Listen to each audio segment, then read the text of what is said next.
നമ്മൾ അതിരപ്പള്ളിക്ക് പോകുന്ന വഴിക്ക് ഒരു പിള്ളപ്പാറ എന്നൊരു സ്ഥലമുണ്ട്. ആ സ്റ്റോപ്പിലങ്ങ് വണ്ടി നിർത്തുക.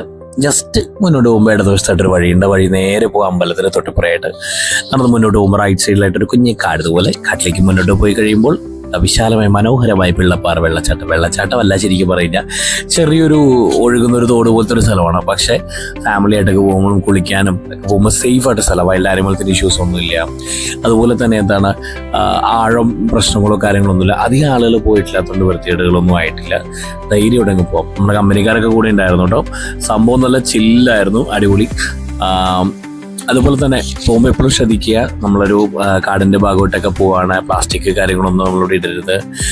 നമ്മളെപ്പോലെ ഇനി വരുന്ന ആളുകൾക്ക് ഇത് ഉപയോഗിക്കാൻ പറ്റുന്ന ഭാഗത്തിൽ നല്ല അടിപൊളിയാക്കിയ സ്ഥലം ഇടണം.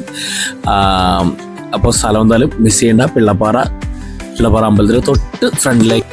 ഇനിയിപ്പോൾ ബസ്സിലാണ് വരുന്നതെങ്കിലോ നേരെ നമ്മുടെ പിള്ളപ്പാറ സ്റ്റോപ്പിലേക്ക് ഇറങ്ങുക. നമ്മുടെ ചീനി ഗ്യാസ് ബസ് മാമൻ കയ്യെ കൊടുക്കുന്നുണ്ട്, ആരെ കൊടുക്കുന്നുണ്ട്. അത് കഴിഞ്ഞിട്ട് നേരെ അവിടെ ഇറങ്ങുക. അതിനുശേഷം നേരെ അതിരപ്പള്ളി പോവുക. ഇതോടെ മഴക്കാലത്ത് പോകാൻ പറ്റിയൊരു വൈബ് പ്ലേസ് തന്നെ കേട്ടോ അതിരപ്പള്ളി. നമ്മുടെ കേരളത്തിൻ്റെ സ്വന്തം നയാഗര. സംഭവം എന്താണെന്ന് പറയുമോ, മുഖത്തേക്ക് ഇങ്ങനെ വെള്ളം ഇങ്ങനെ സ്പ്രേ ചെയ്ത് അടിയുമ്പോൾ ഒരു ഫീൽ ഉണ്ടല്ലോ, എൻ്റെ പൊന്നെ കിടു വൈബ് തന്നെയാണ്. അപ്പോൾ പോയിട്ടില്ലെങ്കിൽ മഴക്കാലത്ത് എന്തായാലും അതിരപ്പള്ളിയും കൂടി ഒന്ന് വിസിറ്റ് ചെയ്യുന്ന സമയത്ത് ഈ പിള്ളപ്പാറയും കൂടി ഒന്ന് പോയേക്കുക.